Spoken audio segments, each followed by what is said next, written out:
Shrah li sadri wa yassir li amri wahlul 'uqdatam min lisani yafqahu qawli. Allahumma faqihna fid-din.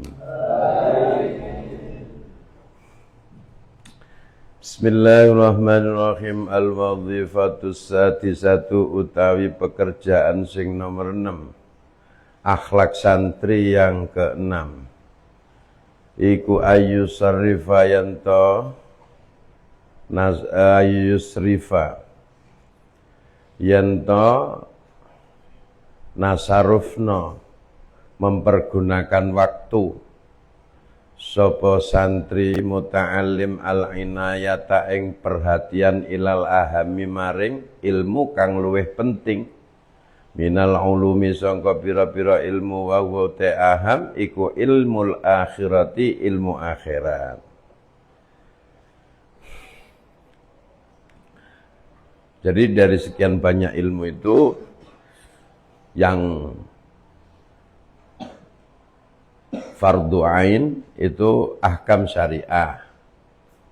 Dari ahkam syariah itu yang terpenting adalah yang berkenaan dengan akhirat. Ani ngarepna sapa ingsun bidzalika kelawan mengkono ilmal akhirah kismal muamalati ing bagian muamalah hubungan antara individu dengan orang lain wal mukasyafati lan kebukaeati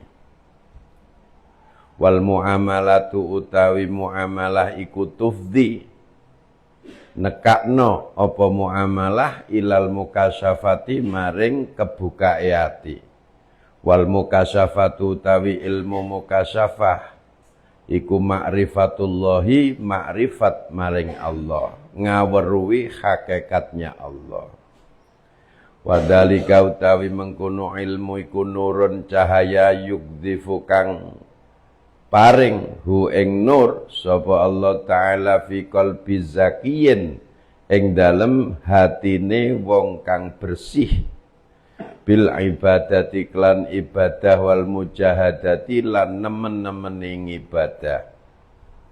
Wadzalika utai mengkono yukdifuhu iku alladhi wong yantahi kang tumeka sapa ladi ila rutbati imani Abi Bakrin maring tingkatane iman Abu Bakar.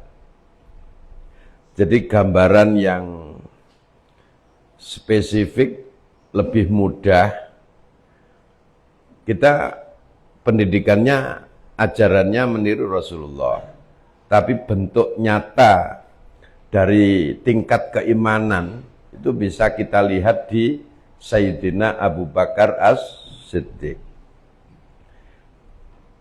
Apa kata Rasulullah tentang imannya Abu Bakar? Alwaridati alwaridi kang tumeka fihi ing dalem imane Abu Bakar apa lawuzina dawe Kanjeng Nabi lawuzina lamun to ditimbang apa imanu ahlil ardi imane penduduk bumi bi imani Abi Bakrin kelawan imane Abu Bakar radhiyallahu anhu wa ardahu la rajaha yaktine dadi unggul apa iman Abu Bakar. Jadi kedudukan imannya Abu Bakar kata Rasulullah seandainya imannya penduduk bumi ini ditimbang dengan imannya Abu Bakar, imannya Abu Bakar jauh lebih menang, lebih kuat, lebih tinggi pangkat dan derajatnya. Kenapa? Wadzalika ta mengkono rajaha iku lisri waqarin krana rahasiane tetep fi sadrihi ing dalem dodone Abu Bakar. Jadi bisa kita lihat dari berbagai macam kejadian sirah nabawiyah sejak awal Abu Bakar orang pertama dari kalangan rijal, orang tua, orang besar yang beriman pertama kepada Rasulullah. Kasusnya Isra Mi'raj, semua orang ragu-ragu, Abu Bakar amantu billadzi atabihi Rasulullah sallallahu alaihi wasallam. Kemudian bagaimana perjalanan Abu Bakar menemani Rasulullah dikepung di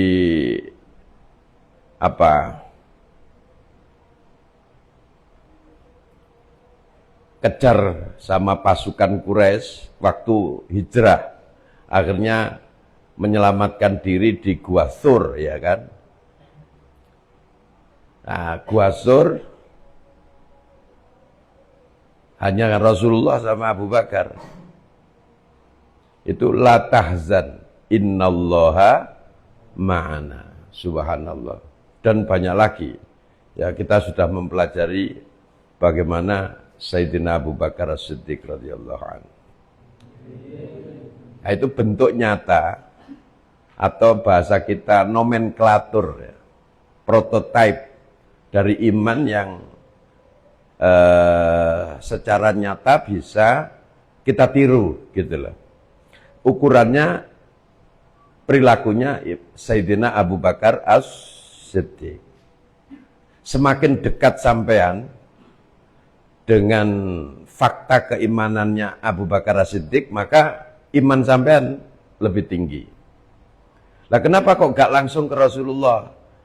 Laqad kana lakum fi Rasulillahi uswatun hasanah. Sayyidina Rasulullah itu afdalul bashar, khotamul anbiya wal mursalin. Dia ini figur untuk semua umat manusia, semua kaum muslimin. Jadi satu bagian dari diri Rasulullah itu bisa ditiru oleh satu orang, dua orang, sekelompok dari kaum muslimin. Kelompok yang lain meniru sisi yang lain, dan seterusnya. Dan itu sangat universal, tidak bisa digambarkan. Contohnya nggak bisa digambarkan, misalnya Rasulullah Isra Mi'raj. Ya jelas nggak bisa, kita niru nggak bisa. Kemudian Rasulullah fadana fatadalla fakana qaba qausaini au adna. Rasulullah menghadap langsung pada Allah sampai sedekat itu di singgasananya Allah. Nggak bisa ditiru, bukan nggak bisa ditiru. Makomnya berbeda, dia makom Rasul. Lah kalau Sayyidina Abu Bakar makomnya umat manusia, pengikut Rasulullah Sallallahu Alaihi Wasallam. Lah kita juga pengikut, gitu loh Kang, paham nggak? Sama itu kalau di tingkat sahabi, ya. Kalau di tingkat tabi'in, tabi'in, para ulama, figur siapa yang bisa kita tiru? Nah, gitu. Jadi kalau misalnya kita meniru Ibnu Hajar Al-Asqalani dalam bidang apa? Kalau kita meniru misalnya Imam Jalaluddin As-Suyuti, apanya? Di bidang apanya? Ibnu Athaillah As-Sakandari misalnya sama niru tasawufnya. Tasawufnya Ibnu Athaillah bagaimana? Imam Busairi misalnya, burdahnya misalnya, dan seterusnya. Nah itu personifikasi namanya, personifikasi iman di dalam diri seseorang yang bisa kita anut. Makanya itu kemudian kalau diturunkan, di breakdown namanya ya, di breakdown dari imannya para sahabat ke iman para tabi'in, tabi'in, para ulama besar, para mujtahid, turun, akhirnya ke ulama kita. Siapa yang bisa kita tiru? Yang paling dekat, nah tentu semakin di breakdown, imannya ya semakin kurang, paham? Jadi semakin banyak celah kekurangannya, semakin banyak celah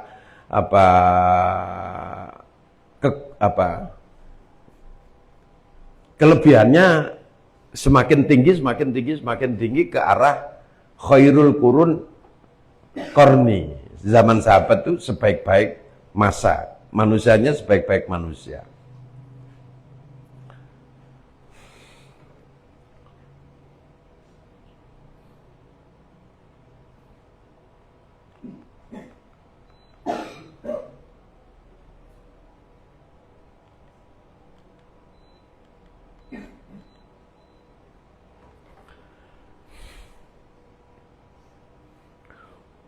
lali tartibil barahini, ora krana ngurutno pira-pira petunjuke Allah, wal hujaji lan pira-pira dalil. Kita tahu pangkat keimanannya Abu Bakar seperti yang dinyatakan oleh Rasulullah itu bukan berdasarkan dalil, tapi berdasarkan fakta sejarah bagaimana Abu Bakar menghadapi resiko kehidupan tatkala dia beriman dengan Rasulullah Shallallahu Alaihi Wasallam. Ngono Kang, maksudnya berisiko sekali, berisiko sekali. Minimal dalam dunia bisnis hancur pasti. Kenapa? Karena diblokade sama bangsa Quraisy. Sementara Abu Bakar ini adalah seorang pedagang, seorang saudagar kaya. Terus kemudian beriman dengan Rasulullah. Rasulullah dimusuhi, semua orang yang mengikuti Rasulullah kalau bisa disiksa, disiksa. Kan gitu. Nggak bisa disiksa seperti Abu Bakar karena dia bangsawan, ya diblokade. Orang tidak mau bergaul dengan dia, orang tidak mau menyapa dia, orang tidak mau berdagang dengan dia dan sebagainya. Resiko itu. Kalau kita ini kan beriman tanpa banyak resiko kan. Kita ini beriman tidak banyak resiko. Karena apa? Karena lingkungan kita lingkungan kaum muslimin. Tapi misalnya sampean beriman kepada Al-Quran, sunnah Rasulullah di misalnya dunia Eropa, di Amerika, di Australia, yang cari adzan saja susah misalnya, itu lebih berisiko lagi. Pahalanya, pangkat keimanannya lebih besar. Awak dhewe iki kapan tak jelas, layat jelas. Ya makanya kita harus ngaji terus, berusaha terus, memaksimalkan diri dan seterusnya dan seterusnya.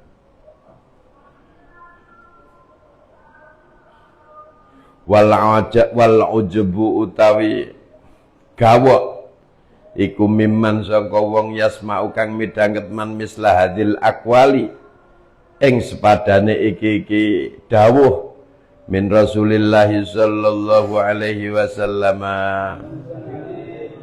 Summa yasdari nuli nutupi sapa man bisam'ihi kelawan pirungune man ma ing barang yasma'u midhanget sapa man hu ing ma min kalamis sufiyati sangka dawe ulama sufi ala fikhihi ing atase kepinterane man atau ala fikhihi ing atase pemahamane man. Gimana katanya? Kata Imam Al-Ghazali, yang heran kita ini melimpah ya, pengetahuan tentang bagaimana para sahabat ini beriman. Loh begitu banyaknya hadis-hadis, apalagi sudah pernah belajar Mangkulatus Syikha, ribuan hadis telah dipelajari, tapi giliran di cross checkkan dengan pendapatnya ulama sufi ya, dia menutup diri dari apa yang didawuhkan oleh ulama sufi. Maksudnya ulama sufi-sufi itu menyatakan banyak hal tentang kehidupan rohani umat Islam itu bukan tidak berdasarkan dawuhnya Rasulullah, tapi berpaku kepada ajarannya Rasulullah Sallallahu Alaihi Wasallam. Gitu maksudnya. Sudah banyak hadis, sudah tahu hadis. sebegitu banyaknya hadis menceritakan kehebatan para sahabat mengikuti jejak Rasul. Lu giliran dididik, dinyatakan, disampaikan oleh ahli sufi, nggak bisa terima. Itu di mana itu? Heran saya. Nah, kata Imam Ghazali. Berarti tidak ada koneksitas antara mempelajari sufistik Islam dengan hadisnya Rasulullah Sallallahu Alaihi Wasallam.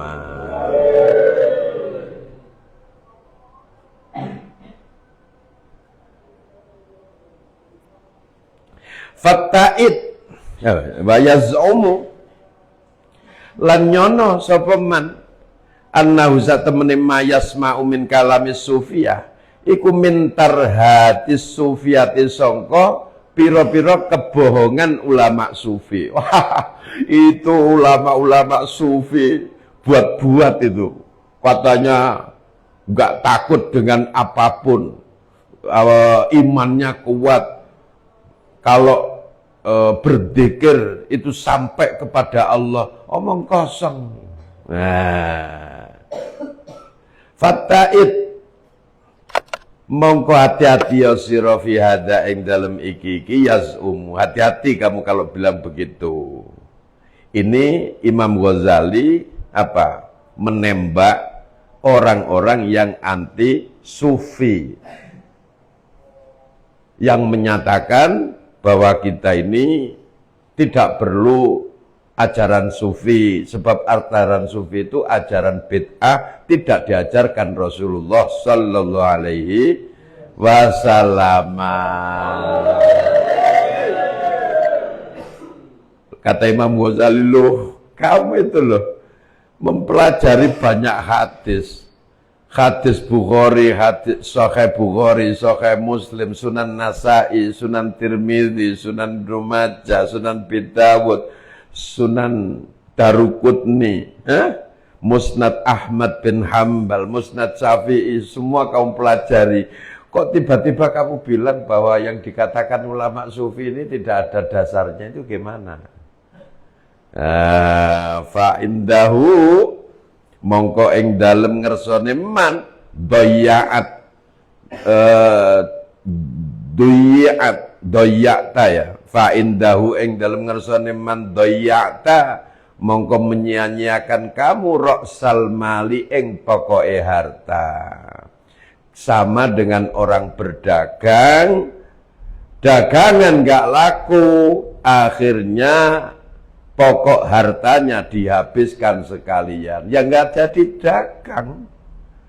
Fakun mongkono siraiku harisan lobo, berusaha maksimal ala ma'rifatis sirri ing atase ngaweruhi kebagusan. Maaf, kok iso mencolot-mencolot iki piye? Njaluk ngopi Kang. Kangen ambek Syekh Khalid iki. Teh susu. Kopi susu nggak mau, tapi teh susu mau. Susu nedak ya mau.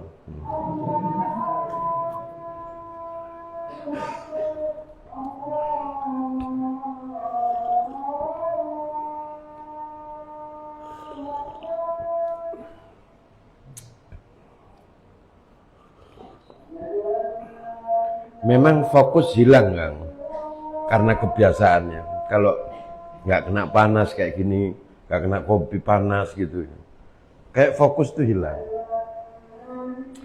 Memang kopi barang itu kan kayak candu kan, ada kafeinnya, nyandu ya kan.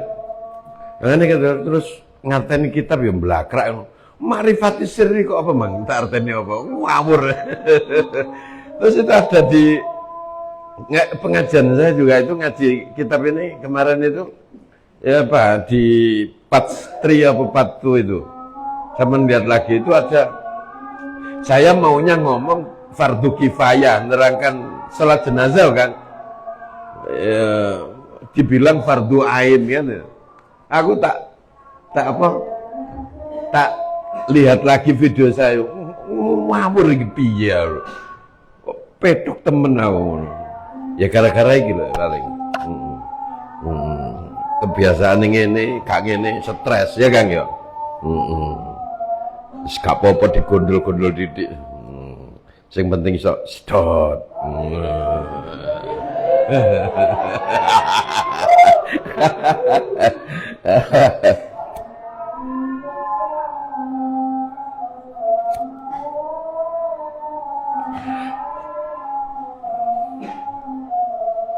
Tingkat saya nggak minum kopi sama dukun itu kan bisa sakau, ya saking beratnya. Saya itu ngopi sehari bisa sampai 3-4 kali, Masya Allah. Untung ya wajahku gak sampai kayak kopi ya.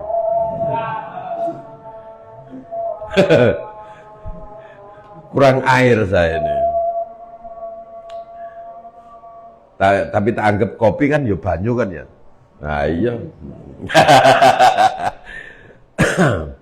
Coba kita ya kayak gini dibuang aja kan kayak gini. Salah itu kan.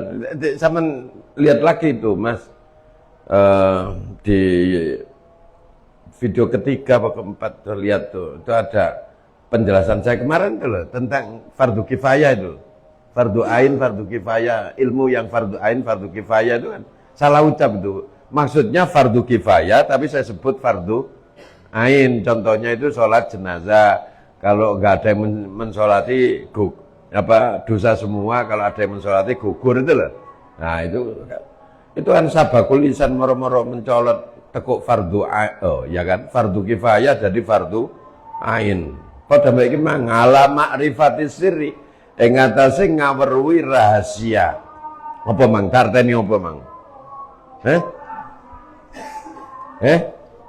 Ngawur ya. Dipikir gak ngerti ya.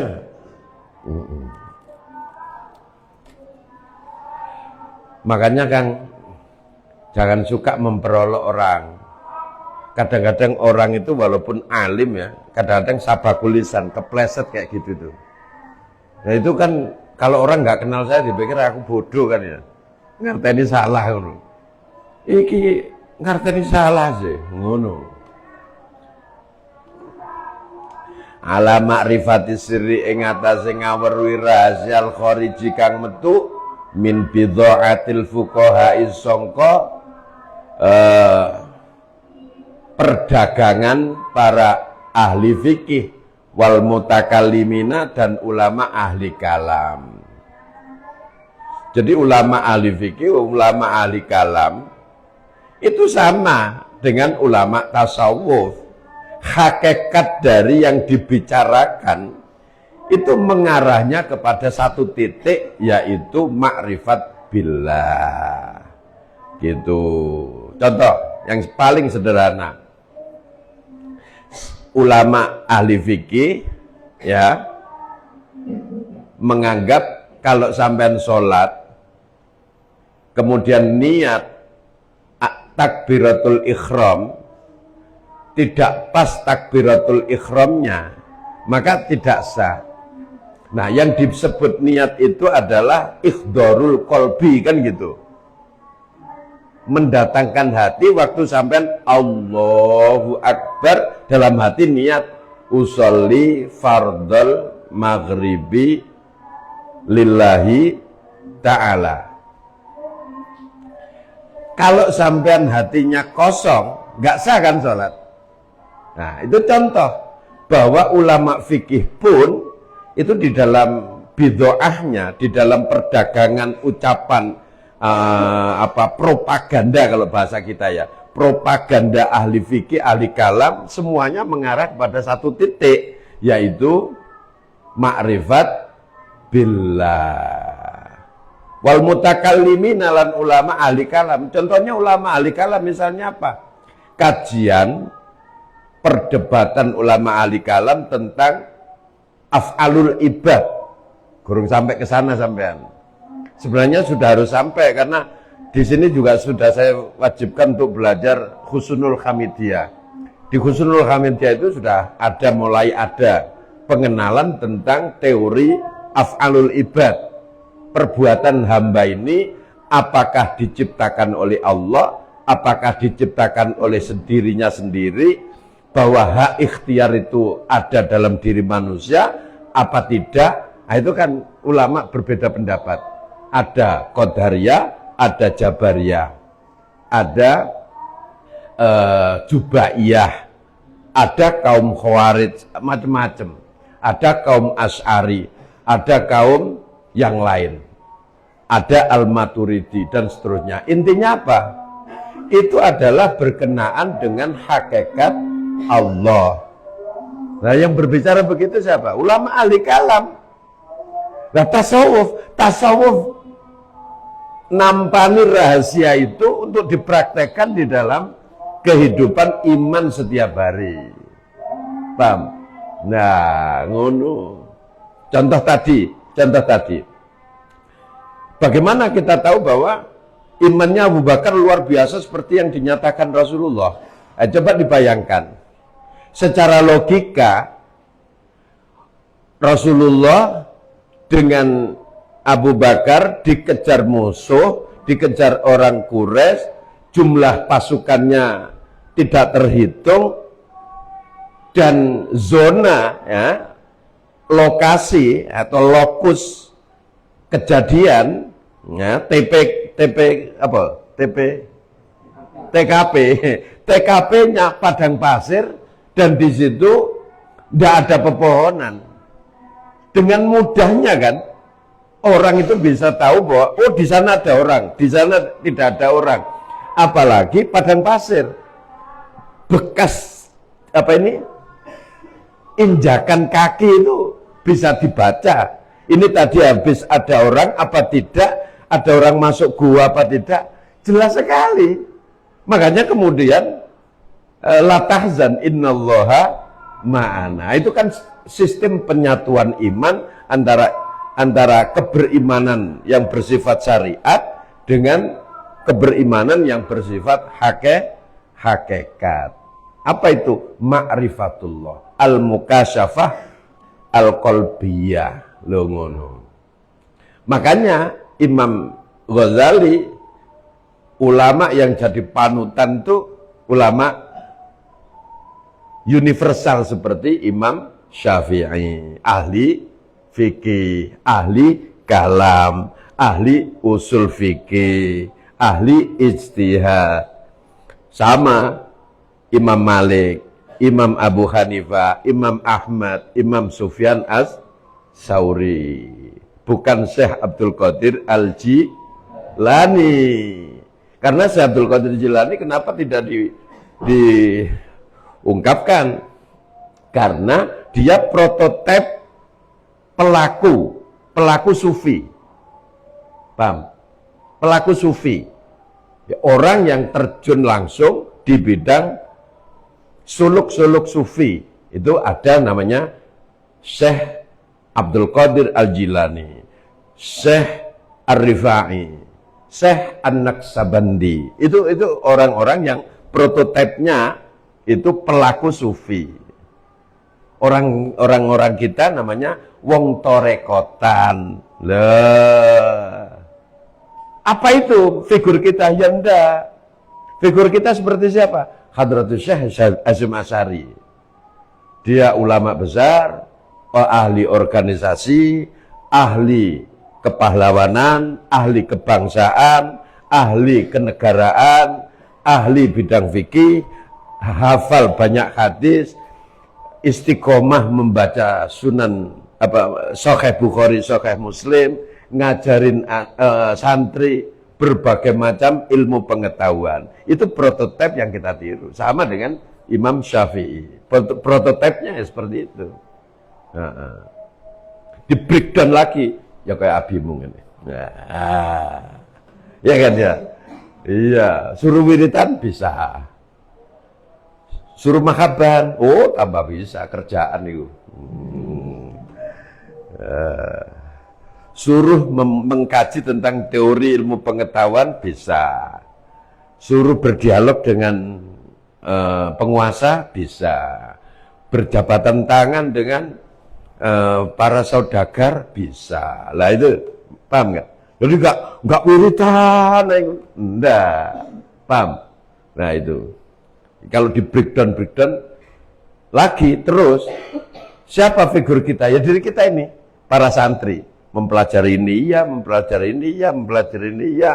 Yo ngaji ya, ngapal Quran iya, wiritan oke. Tapi jangan banyak-banyak, nanti stres.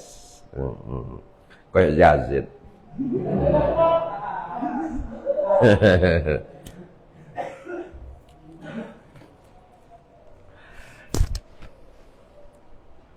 Fala yarsudu mongko ora nudono kaing sira ilahi maring sir rahasia itu apa ilakhir suka kejaba loba sira fitolabi ing dalem nyuprih ilmu. Lah kamu bisa dapat rahasia para ulama itu dengan cara satu saja, tidak ada yang lain. Kamu berusaha maksimal mencari ilmu. Bukan menerapkan ilmu ya, mencari ilmu. Bukan praktek, mencari ilmu. Beda. Itu kalau dijelaskan juga panjang lebar itu. Wa'lam warwasira. Makanya kan kiai-kiai kita ini hampir semuanya kan favorit ya dengan Imam Ghazali. Bacanya mesti Ihya untuk tasawuf. Kenapa? Itu standar kita. Figuritas keilmuan yang hampir bisa dibilang universal, paripurna, sempurna, ya seperti yang diteorikan oleh Imam Al-Ghazali. Tapi jangan dikira bahwa Imam Ghazali yang kita agung-agungkan itu tidak banyak yang kritik. Oh, yang mengkritik banyak. Yang tidak suka banyak. Imam Ghazali dipelesetkan. Imam Ghazali ku podo nggak ambek Ghazali. Saya dengar tuh marah itu. Ghazali apa gitu? Gue nih tonggo dijajali. Mata nih asu cangkemeng. Matamu cak aku ngono. Iki gak profesor tak caplok kon aku ngono. Yang ngomong itu profesor. Ya untungnya posisi saya jadi murid. Kalau enggak tak habisi itu. Ghazali, nggone tangga aja dijajali ngono. Lambemu.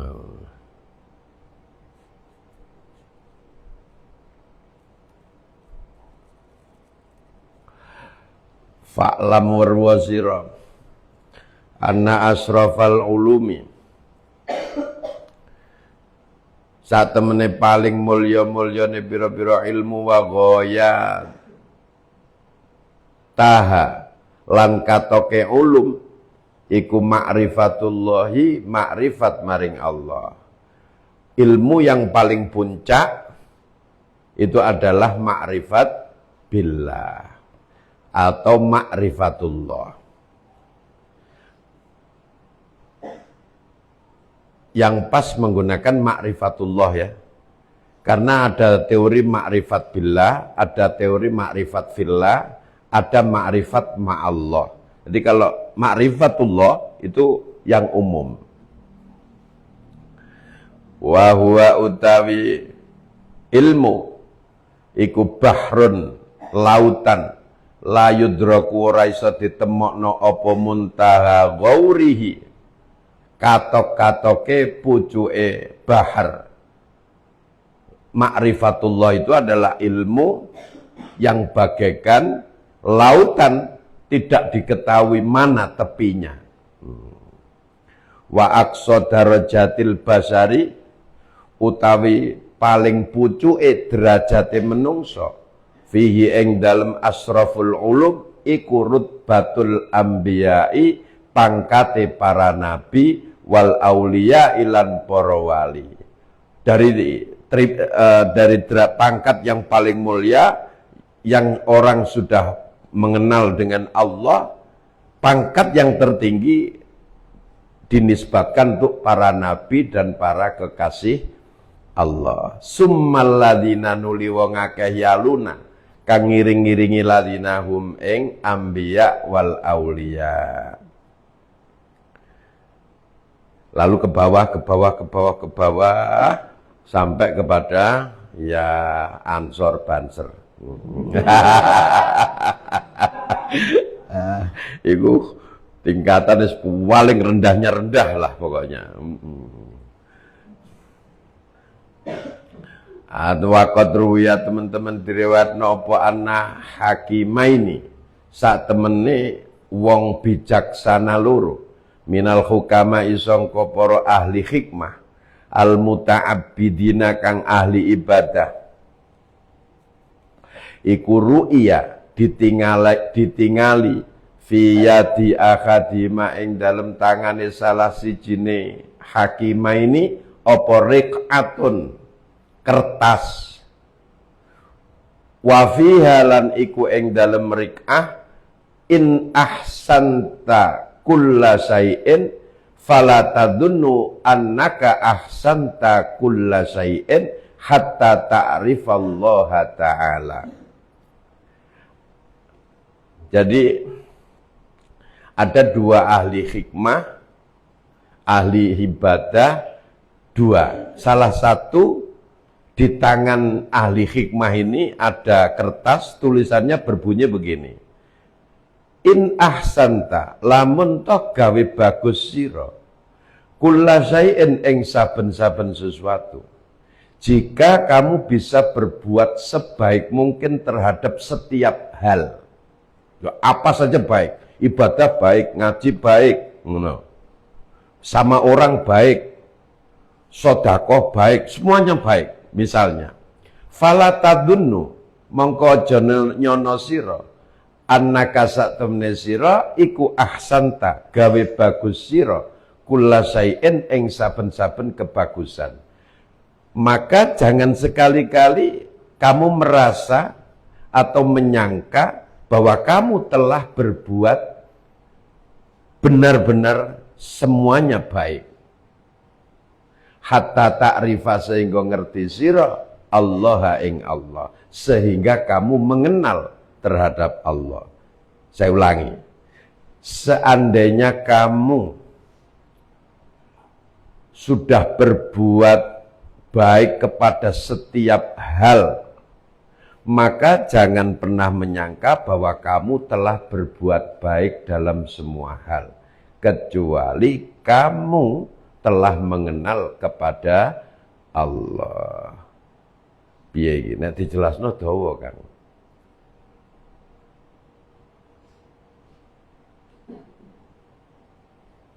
Panjang sekali ini kalau dijelaskan. Tapi nek gak dijelasno ya gak ngerti ya, Kang ya. Tarokuan.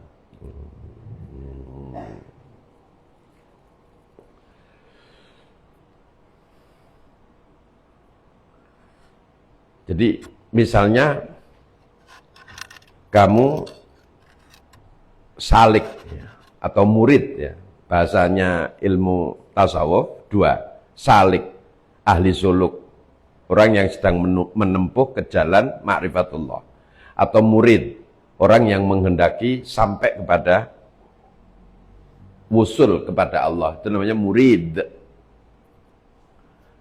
Makanya namanya bahasa Indonesia kita ini murid. Murid itu siapa? Orang yang menghendaki ilmu. Nah, murid, muridun. Nah. Makanya enek murid kok gak belajar, ya murad marid. Nah, muridun itu orang yang menghendaki ilmu. Setelah menghendaki ilmu, dia biar bisa sampai kepada hakikat kehidupan. Setelah hakikat kehidupan dia kuasai, baru mengenal Allah.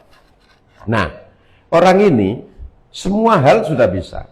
Semua hal sudah taruhlah 100% baik. Ibadahnya baik. Puasanya baik.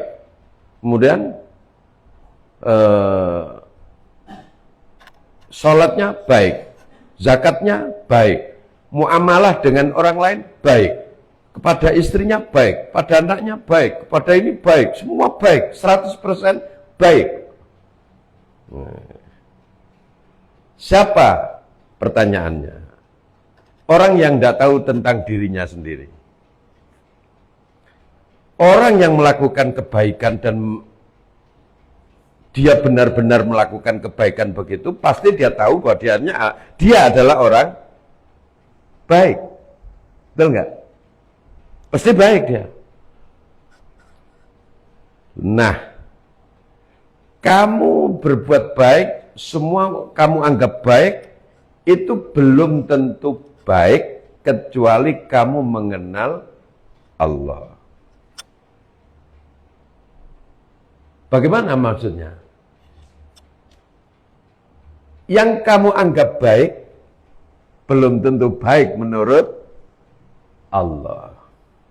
Yang kamu anggap maksimal bagus itu belum tentu dikehendaki Allah. Yang selama ini kamu usahakan sudah 100% jadi manusia, sudah bagus, belum tentu dalam tataran yang diinginkan Allah itu sudah sesuai.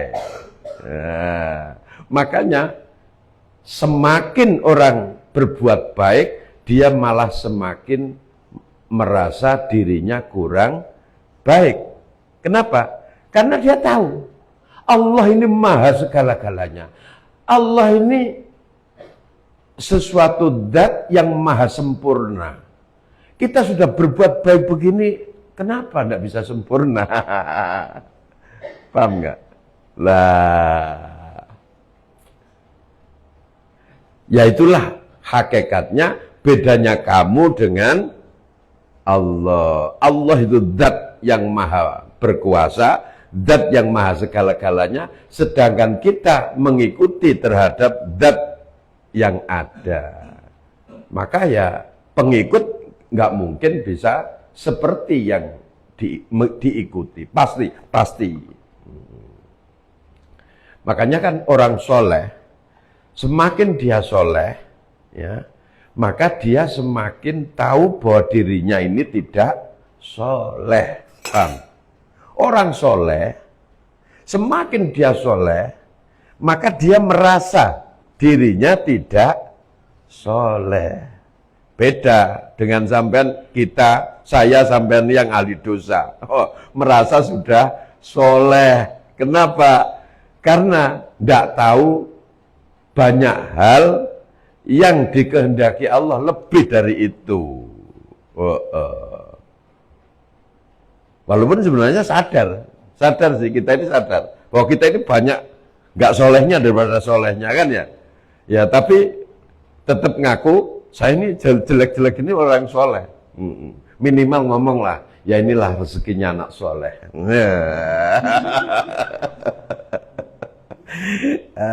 Itu tandanya bahwa dia ini orang toleh, bukan orang soleh. Dalam pandangan Allah, dalam pandangan manusia, soleh. Karena manusia itu memandang dari sisi manusianya. Manusia dari manusia, pandangan manusia. Ukurannya adalah sesuatu yang dohir. Nah, untuk Allah itu sesuatu yang sirri, yang rahasia. Yang itu hanya miliknya Allah.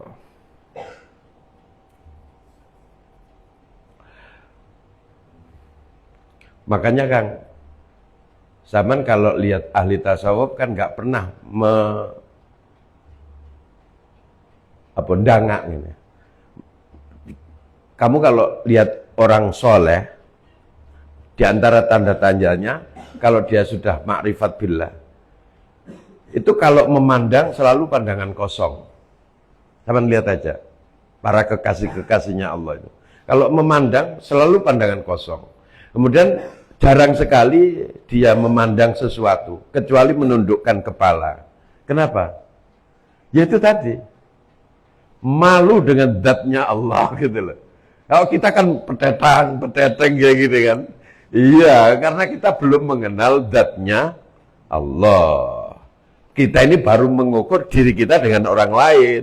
Diri kita dengan siapa, kita siapa, dia siapa, gitu. Nah mereka, orang-orang yang sudah sampai kepada Allah itu, ya bisanya hanya menunduk begini. Malu. Hidupnya itu hanya malu saja, khaya. Makanya al-khaya'u minal iman, itu maksudnya gitu.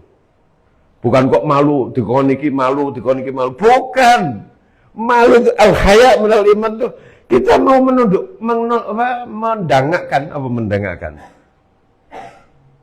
Bahasa api itu yang mendangakkan. Apa?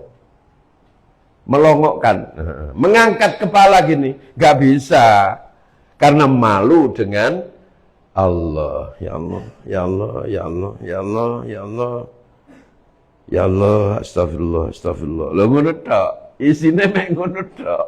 Ya kan? Teman lihat aja orang-orang soleh itu ya, sopo. Ane petentang, ae tolah-tolah iku jian. Cek gelek iku makrifatullahnya cek gelek. Itu kita hanya menghukumi dari luar. Tapi hakikatnya bagaimana? Ya gak tahu juga.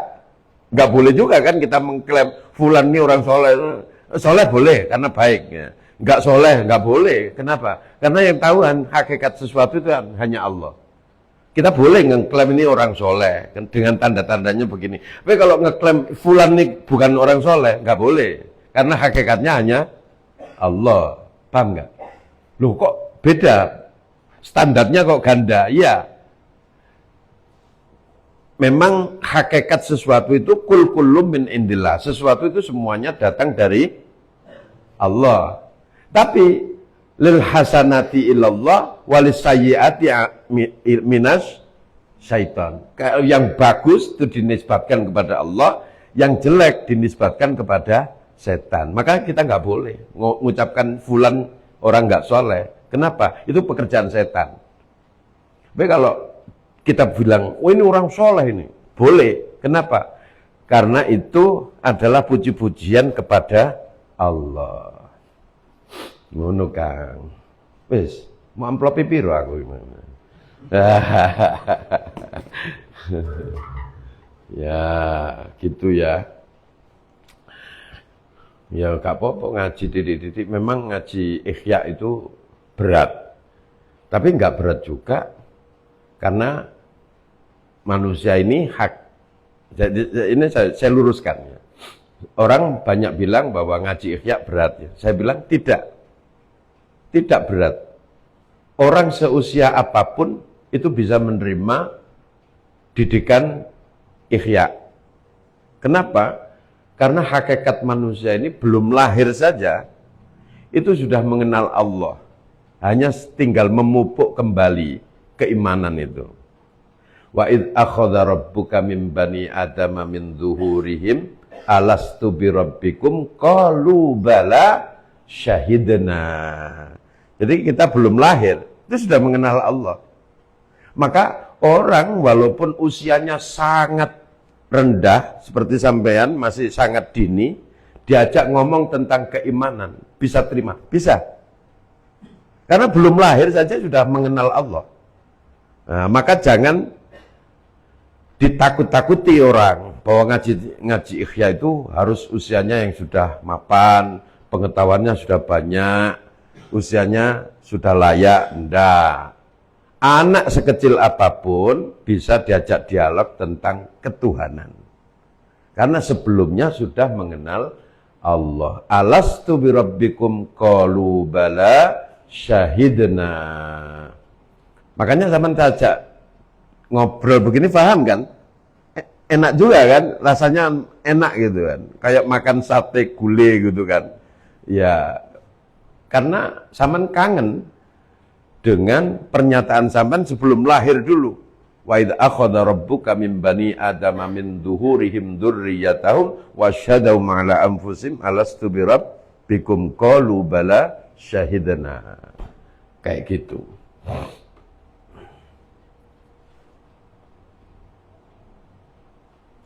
Wa ta'lamu lan ngerti sira annauza temene Allah iku musabbibul asbabi zat kang mujudno piro-piro sebab. Atau kalau diartikan letter annauza temene Allah iku musabbibul asbabi zat kang nyebabno piro-piro sebab. Bahasa gampangnya an-nauza temne Allah iku musabbibul asbabi zat kang maujudno piro-piro sebab. Sehingga kamu tahu bahwa Allah ini zat yang maha mewujudkan sebab. Maksudnya gimana? Kamu bisa berbuat baik itu karena dikehendaki Allah. Memang sudah di skenario oleh Allah. Wa mujidul asya'i, dan yang memujudkan piro-piro perkara. Termasuk kamu bisa sedekah, ya karena kamu dikasih harta sama Allah bisa sedekah. Kamu bisa puasa karena kamu dikasih kekuatan menahan lapar sama Allah. Kan gitu. Fafiyatil akhari, nah itu satu tulisan yang ada di tangan orang bijak tadi. Tangan yang lain, wafiyatil akhari lan iku ing dalam tangane wong liya, dua orang tadi, rik'atun utawi kertas fiha iku ing dalam rik'ah, kuntu ana ingsun qabla an a'rifa, sadurunge yen to ngenal ingsun Allah ing Allah, asrobu ngombe sapa ingsun, wa adma'u lan ngelak sapa ingsun, hatta ida araftu, sehingga nalikane ngenal sapa ingsun hu ing Allah, rawaitu mongko dadi seger sapa ingsun bila surbin kelawan tanpa minum. Wah, berat lagi nih Kang.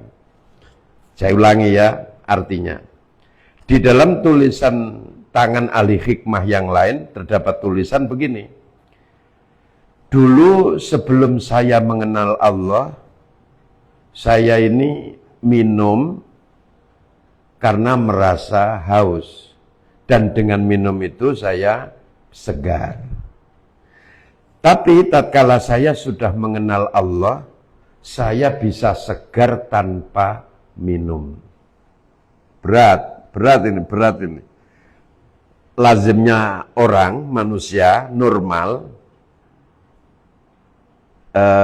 kalau lapar, makan, baru bisa kenyang. Gitu kan? Kalau lapar, makan, baru bisa kenyang. Kalau lapar, nggak dikasih makan, jelas keroncongan. Dan nggak bisa tidur, puntang-panting. Ya kan? Apalagi habis ditolak. Jelas itu. Nggak bisa tidur tiap hari. Nah, dulu kayak gitu juga saya.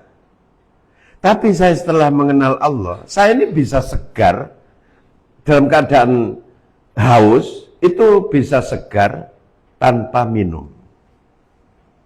Ya apa gue? Masuk ngene leren dijelasno. Loh terus piye? Ya itulah. Karena orang tadi sudah mengenal Allah. Di antara rahasianya orang bisa segar dengan tanpa minum itu qaulu subhanallah. Orang baca subhanallah, bertasbih, itu langsung seger badan. Subhanallah, subhanallah. Loyo bisa seger. Ah masa, praktekkan. Kalau lapar, pengen kenyang, gak usah makan. Itu cukup baca la haula wala quwata illa billah. Kok tahu dari mana itu? Karena dua itu makanannya malaikat. Malaikat itu nggak pernah makan, nggak pernah minum. Kalau dalam teori ilmu kalam kan karena syahwatnya dihilangkan, kan gitu. Oh no. Ya dia lapar, kemudian baca la haula wala quwata illa billah, kenyang. Dia haus, baca subhanallah, kemudian segar. Di ilmunya malaikat. Nah, ya coba aja. Nek sing gak duit-duit iku. Waduh, ngelak. Mari babalan ya, Kang, jajalan. Mari babalan, ngelak. Ngelak, subhanallah, tambah keceklik kon. Subhanallah. Nah, bengi, pontang-panting, gak bisa tidur karena kelaparan. La haula wala quwata illa billah, la haula wala quwata illa billah, la haula wala. wareg dhewe. Lah kalau memang betul bisa terjadi wareg sendiri, kenyang sendiri, sampean bisa segar sendiri tanpa minum, itu namanya kamu sudah mengenal Allah. Karena teorinya Al-Quran apa? Coba. Huwaladzi yuhyini wa yumituni wa idza maritu fahuwa yasfin. Terus ayatnya? Jadi yang ngasih minum, yang ngasih makan itu hakikatnya siapa? Allah kan. Yang membuat lapar kemudian dahaga itu siapa? Allah. Nah kalau Allah menghendaki orang ini tidak lapar. Nah termasuk siapa contohnya? Nabiullah Ilyas. Itu berabad-abad. Tidak pernah makan, tidak pernah minum. Kok bisa hidup? Ya sudah mengenal Allah. Sama dengan Nabiullah Khadir. Berabad-abad. Tidak pernah makan, tidak pernah minum. Lah kok gimana? Ya gimana dia mau makan, mau minum? Dia tempatnya aja di pucuk lautan terdalam di muka bumi. Dari pucuk tempat yang paling dalam di muka bumi itu ada kecubung. Yang di dalamnya ada mutiara hijau. Dia berada di dalam mutiara hijau itu. Jadi berlapis berapa itu? Kalau mau cari makan, waduh, bisa gojek nggak nyampe itu. Sherlocknya nggak sampai itu di lautan Atlantik sana. Kalau kita bilang dia di lautan yang paling besar, yang paling dalam, nggak ada lagi kan lautan Atlantik kan gitu.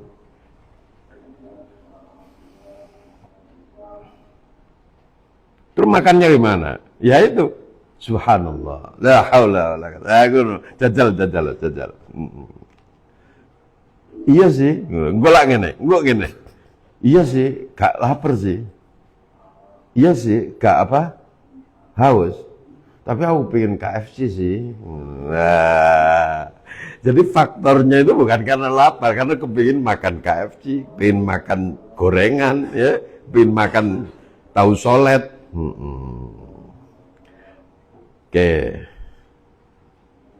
Jadi sampean kalau ngukur apa sampean sudah mengenal Allah atau tidak, di antara caranya ini. Kamu bisa kenyang tanpa makan, kamu bisa segar tanpa minum. Nah, nek ngono ngaku sampean sudah makrifat billah. Kalau belum jauh. Al-wadhifatus sabiatu. Kurang didik, mesisan. Al-wadhifatus sabiatu tawi pekerjaan sing nomor 7. Ayakuna entono pokosdul muta'alimi sejone murid atau santri fil khali ing dalem tingkah iku takhliyatu batinihi, menghiasi hatinya muta'alim bimaklan barang yusilu numekaaken apa mahu ing muta'alim ilallahi maring Allah Ta'ala. Kerjaannya, tujuan utama dari belajar itu berhias hati dengan sesuatu yang agar bisa sampai kepada Allah. Wa ila jiwaril malai lan maring nyandingi piro-piro ponto al-a'la kang luhur. Siapa itu? Al-malaul a'la itu siapa? Para malaikat yang bersama Allah, yang ladeni Allah semuanya itu, yang ditugasi Allah ke para nabi dan sebagainya, mencabut nyawa dan sebagainya, itu namanya al-malaul a'la, orang dekatnya Allah, para makhluk Allah yang dekat. Minal muqarrabina sangka pira-pira wong kang diparekno maring Allah. Jadi sampai kepada Allah, kemudian bersanding dengan malail a'la, kayak Kanjeng Nabi, para sahabat biasa kan. Malaikat Jibril datang ngajari tentang mal Islam, mal iman. Sahabat semua menyaksikan. Jibril, ya kan? Nah, awak dhewe Gabriel sing iya. ambe siapa? Siapa itu? Ndak wingi wis lali jenenge sampean. Siapa pemain Andalus apa pemain Spanyol? Yamin Laman. Lamin Yamal. Lali sampean. Lali kakan pacaran deh. Saya tampil ambek katok melorot ngono ya senengane ya. Katoke gak tau bener mesti melorot. Ya jadi sorotan media internasional. Kenapa sih kamu kalau pakai katok kok nggak bisa beneh ngono? Oh iya, dibenakno. Marang melorot neh. Walayak sudu lan ora nyejo sapa mutalim bi iklan ilmu aryasata ing pangkat aryasata ing kepemimpinan, jadi pemimpin. Saya belajar biar ahli manajemen, setelah itu jadi pemimpin. Wal malalan bondo, biar hartanya banyak. Wal jahalan pangkat. Wallahu alam bisawab.